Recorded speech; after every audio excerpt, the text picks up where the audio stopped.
day, everyone. Much blessing and light to everyone. Today, I have a very special program and a very special guest.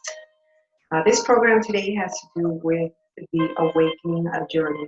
As many of us are going through, it seems to be a very collective event. And with my experience, I wanted to bring this topic to many of those that are feeling that they need some kind of guidance. I know we have a lot of programs right now going on, many interview programs that I am very blessed to be a part of them. So I can say that it has been a blessing to me to be able to hear collectively those that are going through the same situation and hear their experiences.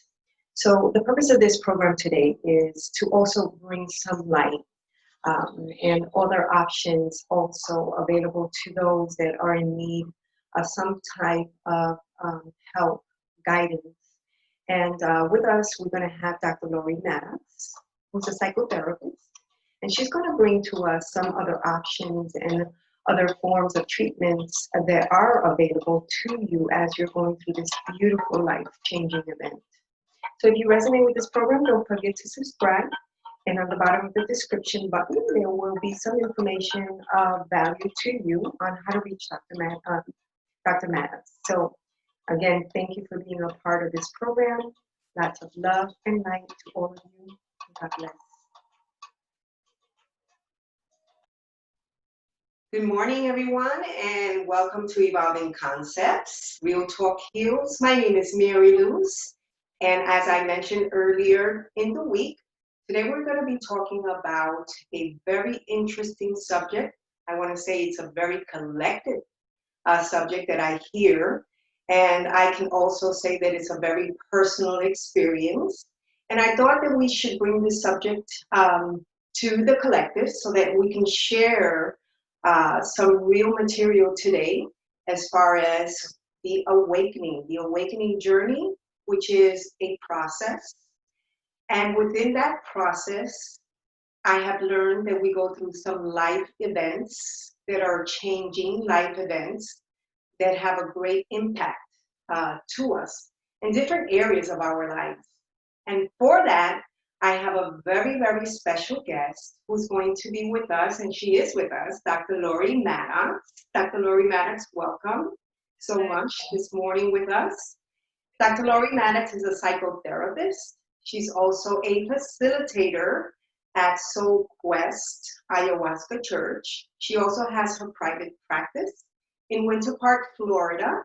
For those that don't know her, here's Dr. Laurie Maddox with us this morning. Would you like to give a little word about what else you do, Dr. Laurie Maddox? Of course. Hi, thank you so much for having me. This is such an honor for me to be able to talk on your program because I understand the concept behind this with Real Talk Heals, and I do believe that Real Talk does heal. Part of this organization and helping you in promoting knowledge and getting resources into the community and helping people learn more about what is out there, what's available for them in the mental health profession nowadays in the contemporary world where there's so many more options than there used to be when we were just doing talk therapy and relying on psychotropic medications. So now we have a plethora of other options available for healing modalities. So this is a really exciting time to be in the mental health profession and to be part of this kind of change in zeitgeist that we're going through, this change in consciousness. That is a really important and beautiful movement that's happening. Absolutely. And I can tell you, I am so blessed to have you. And I'm pretty sure with the scope of work that you do, the many lives that you touch, because I have been able to do a little bit of research as to the work that you do, Dr. Maddox. I think psychotherapy, reintegration, and the work that you do is so important, so key in this process. We can talk about that today as far as what the process is, the journey itself. What are some of the things that, that we go through when we're going through this awakening? this life event. It is a life event. And, within this life event, so many things have an impact in our lives, whether it's on a physical, emotional, whether it's on a spiritual level, every area of our life is affected one way or the other. And I thought that this would be a great opportunity to let others know that there's help out there, that we are not alone in this experience, and that there are professionals and there are people out there with also the ability of being able to give us a different point of view.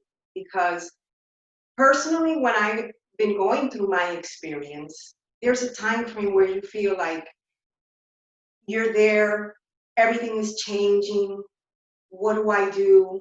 And it's not something that you communicate with other people. You keep that inside. I know I did.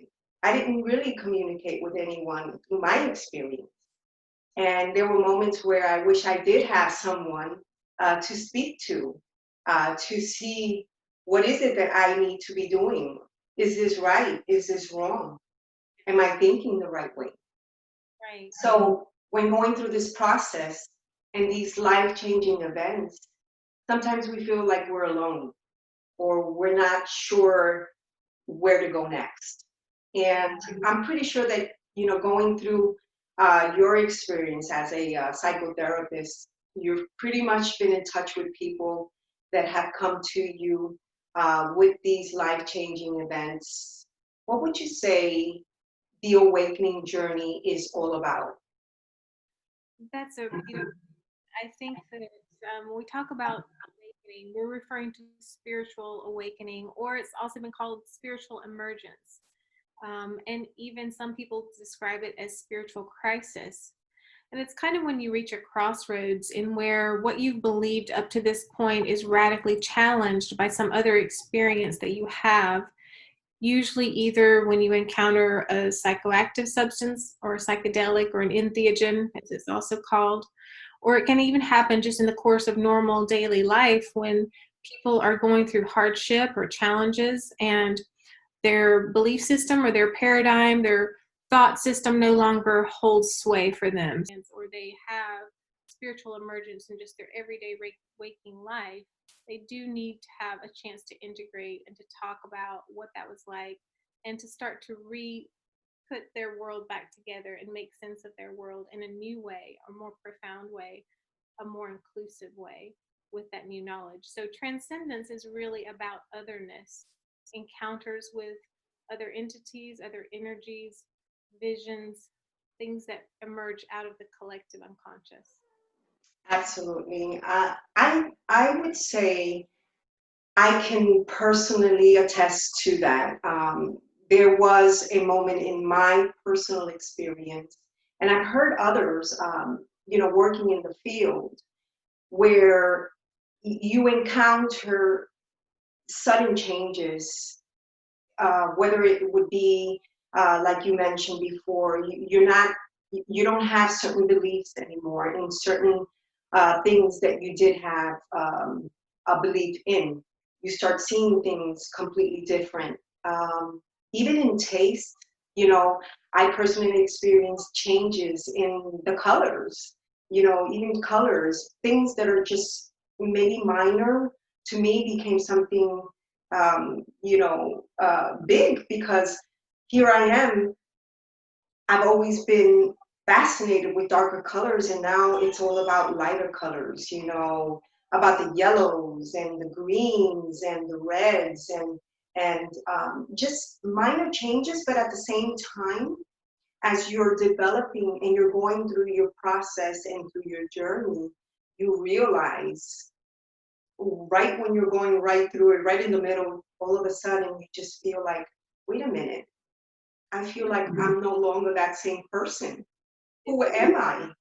And you get to a point where you don't lose ground, but you do feel a little lost. And you feel like, what are my next steps? You start thinking about your next steps. As when you know yourself, you know that it's kind of second nature, the things that you're going to be doing. But then when you start changing and you're going through your awakening process, as things change, you no longer are doing things the same way. So you question yourself. And I know for me, it was a very humbling experience at the same time.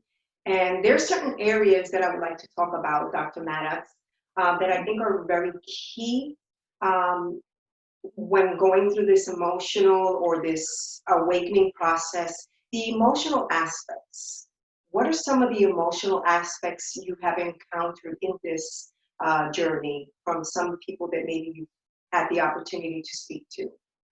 Well, see is that people often have a tremendous amount of grief that comes up when they start to think about the time perhaps maybe they missed or the time they lost in dealing with these either traumas or things that were upsetting, and that things that get resolved when you have these deeper transcendent experiences that come from this other realm, which we're not really sure exactly how to define this, but this is our task, is how do we describe these things that are somewhat ineffable. And why are we so changed dramatically when we return from these experiences? And the fact is that we do grow as humans through these altered states of consciousness. And sometimes our lives reach a point where things feel meaningless or things feel a little bit absurd when we don't have this deeper spiritual realm to draw from. So it's what I like to describe it as, it's a vertical orientation with the higher self, the higher consciousness. Right? And like opening the soul's eye. You know, you've heard of the sixth chakra, which is the third or the inner eye of the third eye. It's kind of seeing with the eyes of the soul. And when we see with the eyes of the soul, this is considered what Carl Jung wrote about as the transcendent function. So the transcendent function just means the unity of our individual consciousness with higher consciousness.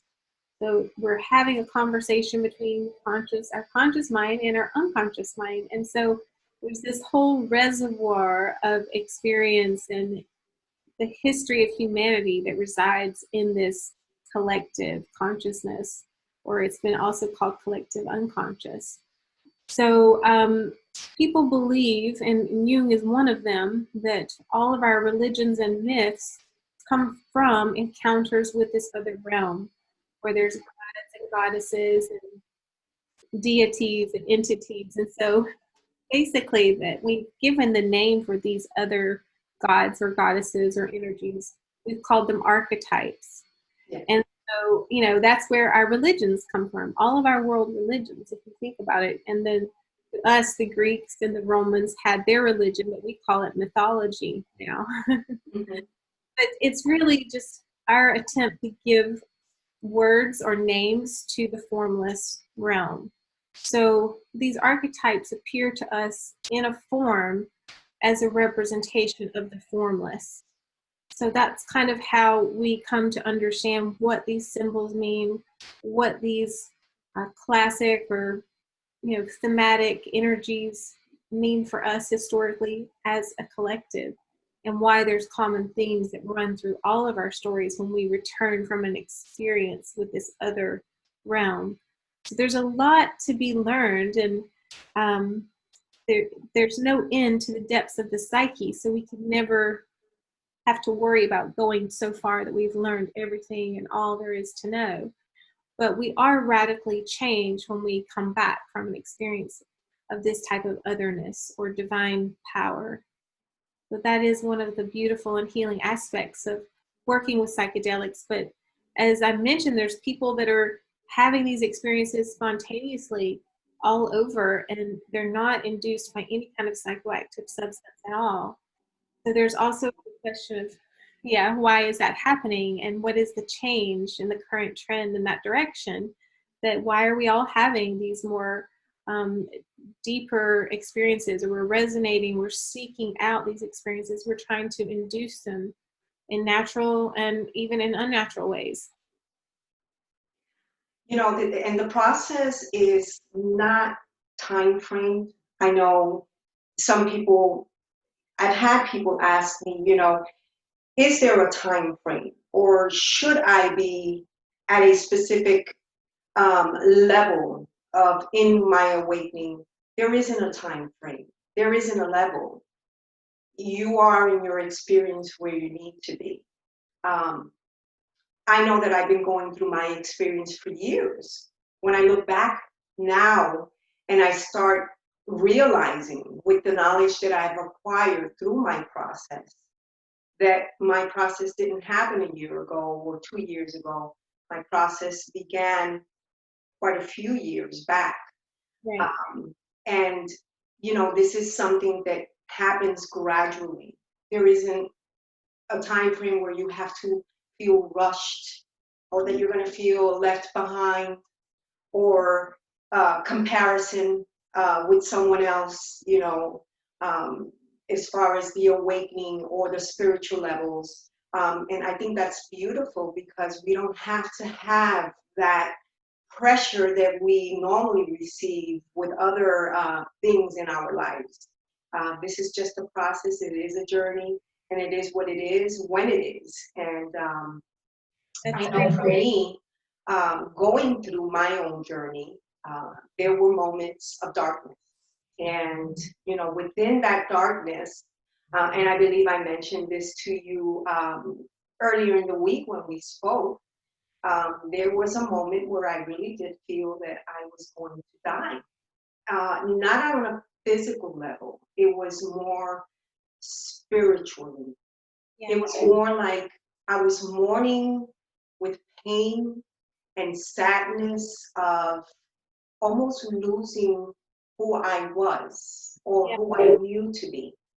And it really literally feels like that. And there's pain to it because in this awakening, you are confronting elements and you're confronting character traits of your persona that you work hard with. For example, one of the examples that I can give you has to do with my professional achievements.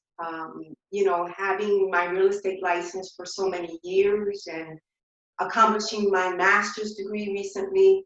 And all of that is important, but it doesn't have the level of importance to me as it did maybe 10 years ago. Um, it's there. I'm content with the accomplishment, but that ego part of me, where I felt that that was so important, has shifted.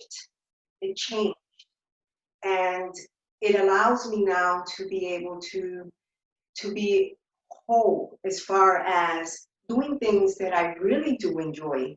I'm not saying that I don't enjoy my professional background of what I used to do. I enjoy that. But I am enjoying also the gifts, the talents that I have that I can share with others, like what we're doing today. Um, touching people's lives in different ways, words of wisdom, the healing aspects, and just being able to accomplish other things. That to me is more achievements. It gives me more happiness in my soul. And I think that's where the spiritual side comes in. Could you tell us a little bit more about that spiritual aspect in the awakening journey? I believe referring to really about idea that disidentify all of the usual trappings and we start to put our identity in our divinity. That's how we come to define ourselves as who we are as spiritual beings, not just who we are on this horizontal plane of existence with past, present, and future. And that's normally how we're always looking at things in terms of where we are in life and what we're trying to accomplish. And our persona is a very big part of that. So the first part of our life, literally the first half of our life, is all about self-preservation and self-enlargement. And so we spend the majority of our time getting education and accolades and getting likes on social media and all of these things that become all the world to us and being very accomplished. It's not that those things aren't important, but it's that they're not everything. It's not all there is to say about us. We have aspect. We have a spiritual consciousness as well.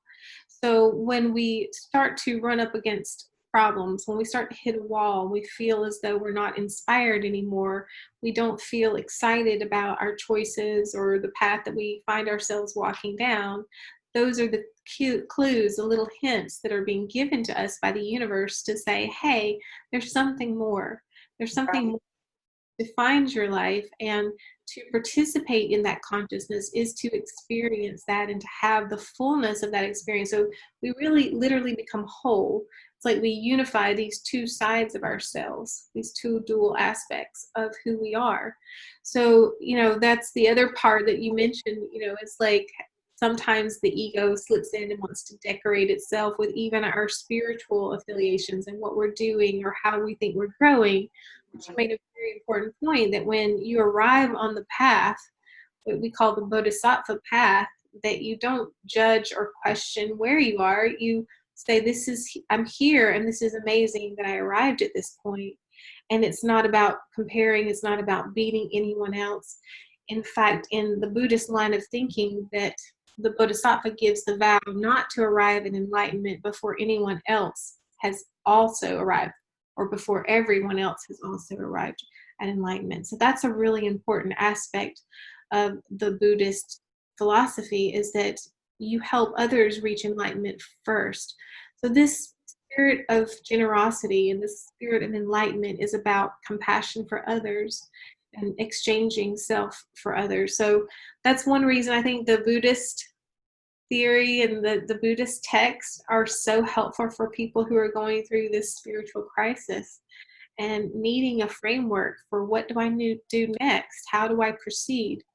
So becoming dedicated and having a sitting practice, having a meditation practice is so important. And then learning what you need to read so you can study those ancient texts and you can get really grounded in those books and the wisdom of all of those amazing teachings. And they're so detailed, they're so complex, and they're all given already for us to just open a book and there we have it. So there's certain steps that through the Buddhist teachings, and I really strongly believe that that's a beautiful pairing, and it's a gift that's already available to us to take and to run with. So yes, and I think this kind of dovetails into some of the other ideas about what we can do to prepare ourselves, or if we find ourselves going through what you described as kind of this crisis of who am I, this existential void where what I've been doing, which was very meaningful, suddenly is not meaningful to me anymore. Right. Really an invitation to look deeper and to delve below the surface to see what is my truth, what is my purpose, why am I here? And when we ask those deeper questions, we start to get the answers, but we have to have the courage to face the answers, and we have to have the curiosity to keep pursuing them, because sometimes we're not always what we want them to be. And that's when we get into those issues of the shadow or the dark night of the soul, when people are struggling. Yeah, so that's the hard part, is when you struggle with what you find and you want to disown that part. Yes, it is. It is really tough. And it's just like I mentioned to you before, I wish I would have reached out to you sooner. Because, and this is real talk heals, let's talk about the reality of this. I went through a really tough time, and I can't say, for me, it was bringing up the past experiences, past traumas.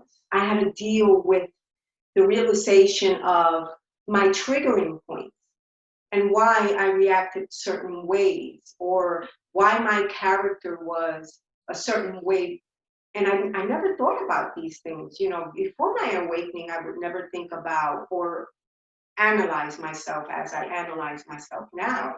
I'm checking, why am I reacting this way? Or why did I just say this way when I could have said it this other way? Yes. And like I mentioned to you, for me, it was really tough, to come in front of myself and see that dark side, see the things that I've done in the past where I could have probably reacted a different way, or I could have made different decisions, or, I could have just been totally different.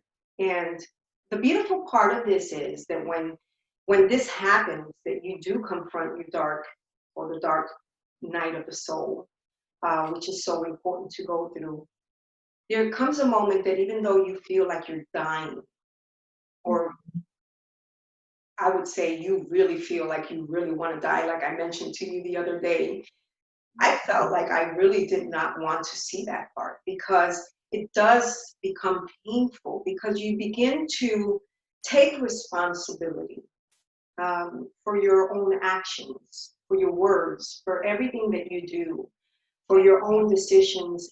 And not only do you take responsibility in those areas, but you also begin to take responsibility for what you are looking for in a result. So now, when you used to look at other people to find certain results on certain things, you realize that you're totally responsible for the outcome of what may be happening in your life, or in any kind of decision. So you begin to look at you instead of looking at the outside. And I think that to reach that level and to get to that point, it is very beautiful. It is life changing, but it is also a very humbling experience. I would say, and I would say that at some point you do feel like you're losing a little bit of ground. And I want to bring that, I want to highlight that today, Dr. Maddox, because losing ground of, or perception of reality, is something that I have heard some people bring to me. And how would you deal with that area when you're going through the process, and you're trying to figure out what's real, what is not, what's right, what's wrong? How do you find that balance? Well, I think brings up a really important point that it's essential for us to have support, emotional support, when we're going through these kinds of questioning, this kind of reevaluation of our lives, our circumstances. We're reconstructing our own life narratives and what we believe to be important and real. And so we need to be able to share what we feel in a safe space without criticism. And that's something that's super important. And I believe that's where community comes in, because we have this place where we can be safe. If we have a spiritual community that we belong to, where we can talk freely about the experiences we have and express ourselves, because that's the worst, not have a place to express yourself, or to express yourself and then to be judged by what you've shared. And then you feel ashamed, or then you retreat further into your shell. So I think, yeah, this is a part of this is just learning how to stand on our own 2 feet and to kind of stand in this whirl of chaos, because in that moment we're kind of groundless, and we no longer have our usual things that we grasp for. And so I think that's part of it, is learning. It's interesting you use the word ground, because I was going to say that when we go through this spiritual ascension process, a lot of times we realize that all of our efforts to find a ground to stand on were essentially us just clinging or grasping for something. I agree. Good point. We want to hold on to something that makes sense for us, and then that's why we try so hard to find all these ways to describe or define ourselves from the external world.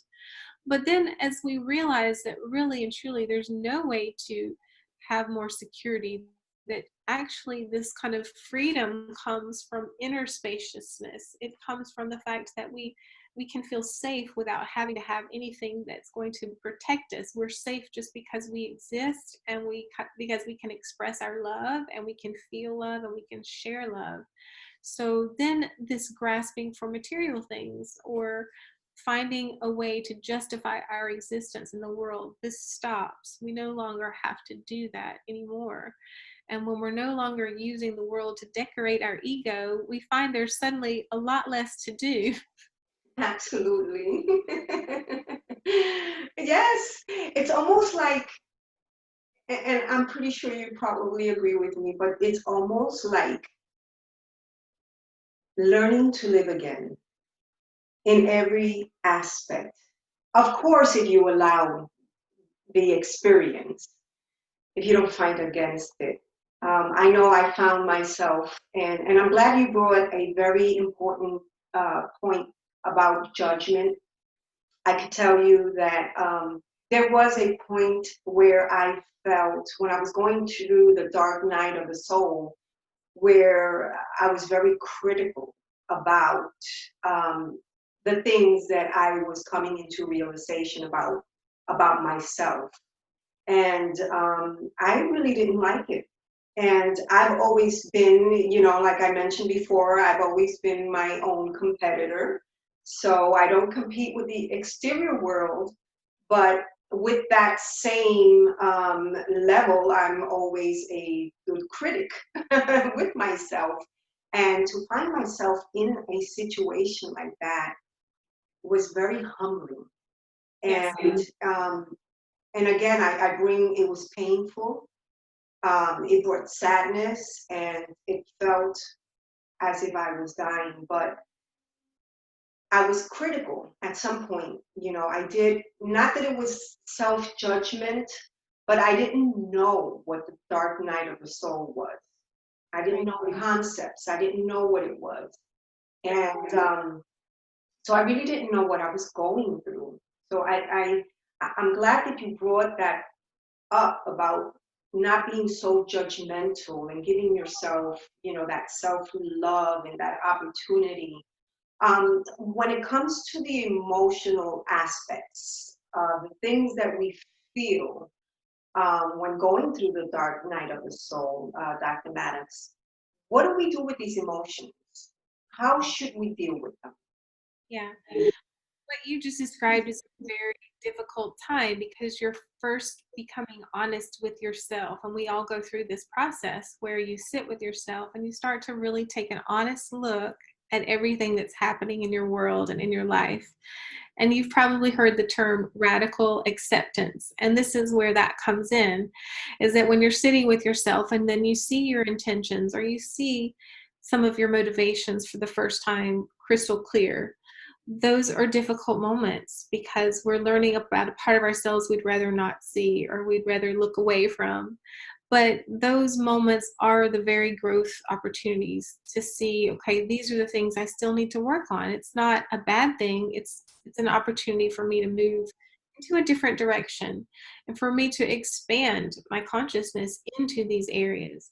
Because a lot of times these are just areas of our own healing where we haven't completed our healing. That's all it is. It's just not quite being in a place where we're completely 100% accepting of ourselves, but we're all on that journey. So again, there's no judgment because we're moving in that direction and we're making progress, and we don't have to rush to the finish line. This is the opposite of this idea of radical acceptance, because we're not trying to rush through anything. We're trying to live to have their way with us.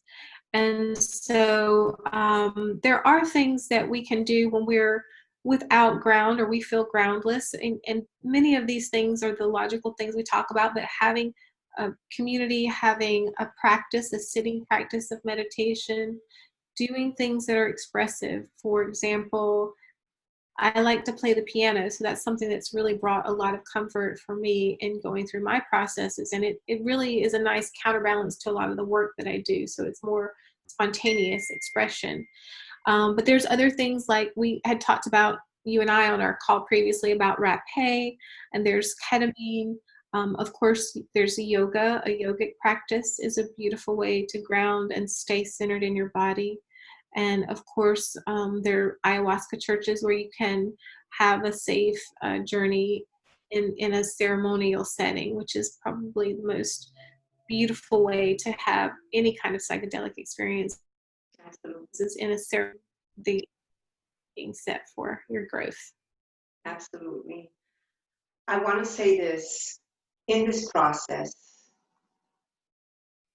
there is a point that you reach, and I gotta say, it is very humbling.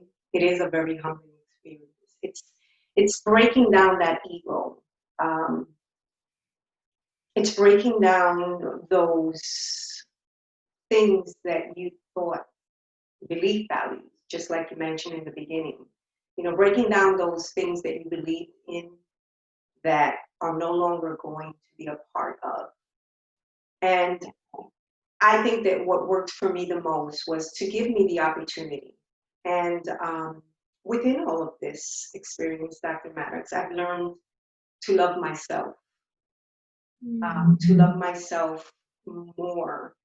Um, I knew that love or self-love was important, but the way I know it now, the importance that I that I know that self-love has within this healing experience is beautiful. And I'm so glad that you're here and that you have your practice in Winter Park, and that you are also available for those people that are in need to um, bring reintegration now when they're going through this process. They don't have to necessarily wait, right, Dr. Maddox, to be able to go get some kind of help or reach out, for some kind of therapy. This is something that they can do throughout their process. Is that correct? Absolutely. Before I would ever use this concept of active substances, it would always be a period of working closely with their trauma and talking about what areas of their life do they need to prepare. There's a lot of preparation that goes into any kind of initiation with psychoactive substances. So getting ready for home life prep and spiritual prep and work life.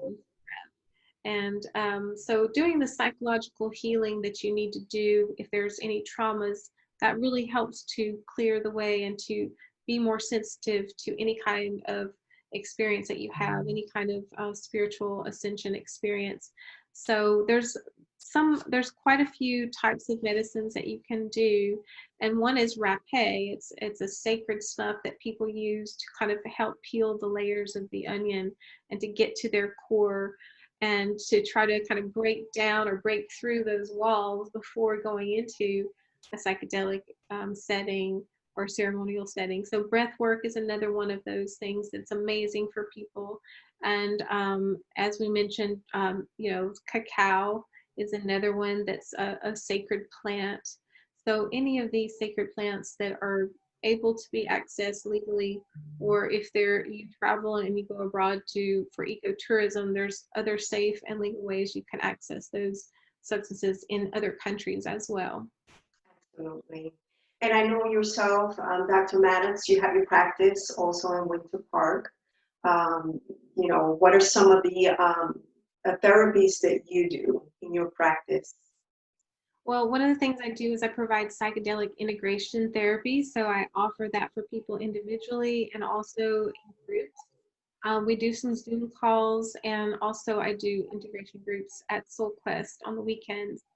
So preparation for any kind of a journey is really important. So I do a lot of work getting people ready, preparing their bodies to physically. So there's physical preparation that goes into it, just to make your body more sensitive to medicine. And that's really the biggest part of it, is preparing physically and then preparing emotionally, which is doing your counseling if you need to do that, and then having that support system in place and having a setting where you return to in order, and so you can process and really focus on yourself during that time of reintegration, because there's so much that happens when you're transformed by these experiences. There's kind of a de-integration process that goes on, so you have to reconstruct yourself and put yourself back together.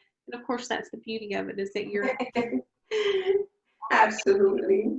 Yes, I totally agree with that. I'm still working on that. I'm still working with my puzzle. Sometimes I felt like I lost a piece of the puzzle, but I'm back. I'm okay.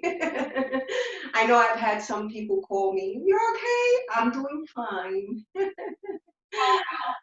That's part of it, is renunciating certain things that don't fit or that no longer belong, and being able to put those down, or to say, maybe those served me for a time, but that time is over, so I can release it. I don't have to grasp for things anymore. And it gives us a lot more inner spaciousness and inner freedom to move in those new passageways of self that open up as a result of these beautiful journeys that we take. Yay, absolutely. Beautiful words, Dr. Maddox. Thank you so much. Did you have anything else you wanted to share with us before we end our program this morning, that you wanted to share with the public that's listening to us in this program? Well, this is a beautiful time to be alive because we have so much available in terms of plant medicines, and we're learning more and more. But there's so much research and there's studies being done that we know this is safe, it's effective.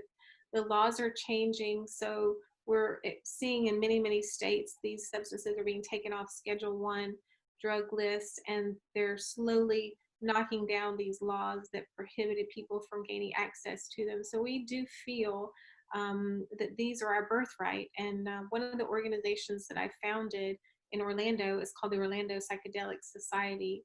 And the purpose for creating this organization is a place to come where we can talk about non-ordinary states of consciousness. We can discuss our journeys together. We can share research that's available, that's happening right now in the field. And we can also build a beautiful community of like-minded people who have this belief in common that there is something in psychedelics for us that gives meaning and gives purpose to all our activities in life, and helps us to know ourselves much more deeply, our own truth. So Absolutely. Thank you so much, Dr. Maddox, for being with us, for your words of wisdom, for what you do. I'm so glad that you are part of us, because you are part of all of us. And I am so, so blessed for having you in, of course, in the program and in our lives. So again, thank you so much for your service, for all your wisdom, and for everything that you do. And for all those watching this program this morning, I will be having some information on the subscribe. Don't forget to subscribe. And below on the description area, you're going to see some information on how to reach Dr. Maddox.